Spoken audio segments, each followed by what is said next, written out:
Assalamualaikum teman-teman. Ini saya mau menunjukkan jambu saya yang masih di polybag ini. Nah, ini polybagnya. Ini hasil cangkokan ya teman-teman. Cuma udah ada buahnya nih, walaupun nggak banyak, cuma dua biji atau dua buah. Ini adalah jambu green apple ya, atau apel hijau. Ada juga yang nyebutnya jambu apel Borneo. Coba kita ini ya, kita lihat seperti apa. Ini masih dalam polybag, buahnya nyentuh di tanah. Inilah kalau keunggulan kita nanam tanaman itu dari hasil cangkok ya. Ini masih di polybag karena yang batang yang kita cangkok itu udah berproduksi.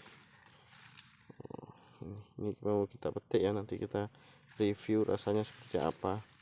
Memang buahnya nggak banyak ya, cuma ini agak ini ya, agak apa nih.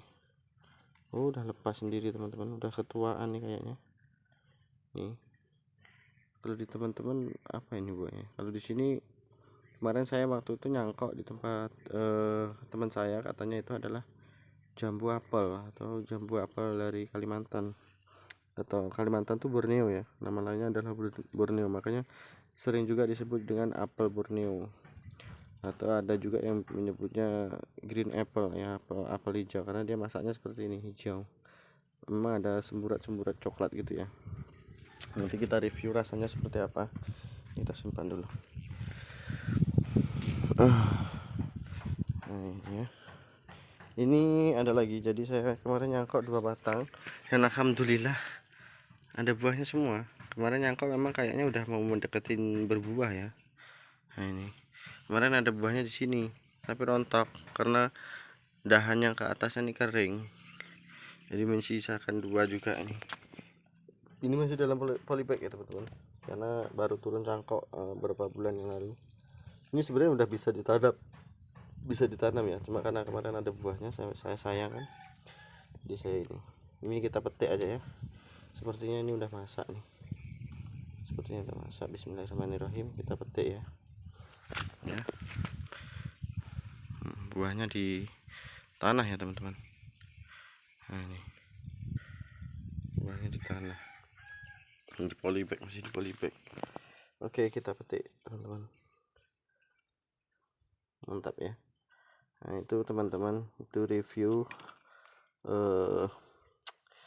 terkait jambu apel, ataupun saya juga menjelaskan itulah keunggulan kalau kita menanam bibit atau tanaman dari hasil cangkok ya, yaitu cepat berproduksi. Tapi syaratnya yaitu dicangkok dari tanaman yang sudah berproduksi, memang sudah pernah berbuah atau yang sudah tua gitu ya teman-teman. Tapi kalau kita cangkok dengan tanaman yang masih belum saatnya berproduksi, sama saja bakal lama. Tapi intinya banyak keunggulannya lah kalau untuk cangkok ya, dan dia pun tidak merubah varietas, ataupun misalnya varietasnya ini kayak ini kan green apple ataupun apel hijau Borneo, dia kalau dicangkok nanti tetap sama persis dengan indukannya. Bahkan kelebatan buahnya atau produktivitas buahnya itu insya Allah sama ya teman-teman.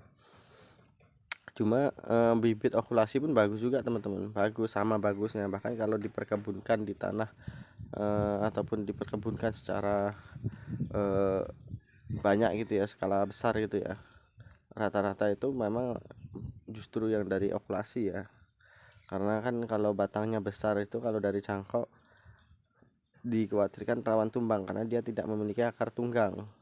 Tapi kalau dari okulasi, dia kan ada seedlingnya itu adalah dari biji, jadi dia tetap memiliki akar tunggang, sehingga jika nanti batangnya sudah besar, dia akan tetap kokoh ya, karena memiliki akar tunggang dan akar serabut. Tapi kalau bibit dari hasil cangkok ini hanya memiliki akar serabut, kalau nggak salah, setahu saya seperti itu ya. Ini juga cangkokan, ini saya pesan kemarin tapi masih stres ya, ini masih stres. Ini dari bapak ini ya, Bapak Juhria, petani milenial, ada YouTube-nya tuh. Saya pesan lilin merah sama cincalo tebu kemarin. Ini lilin merah, ini cincalo tebu, tapi masih stres ya teman-teman, masih gugur daun tapi sudah mulai semi nih. Nah ini sudah mulai mengeluarkan tunas. Saya pesannya cangkokan juga. Saya lebih suka cangkokan karena saya sukanya tuh nanamnya tuh di planter bag seperti ini. Nah ini kenapa ini kan karena untuk koleksi aja ya, untuk bukan diperkebunkan secara luas tapi hanya diperkebunkan hanya untuk sekedar hobi ya teman-teman, itu aja ya. Makanya saya lebih suka cangkok, kelebihannya adalah cepat berbuah. Mungkin aja itu aja teman-teman, video saya ini. Saya hanya berbagi pengalaman ke teman-teman, alasan kenapa saya lebih suka cangkok karena pertama dia lebih cepat berbuah dan varietasnya tidak berubah dengan batang aslinya atau induknya ya. Oke teman-teman, sekian dari saya. Assalamualaikum warahmatullahi wabarakatuh.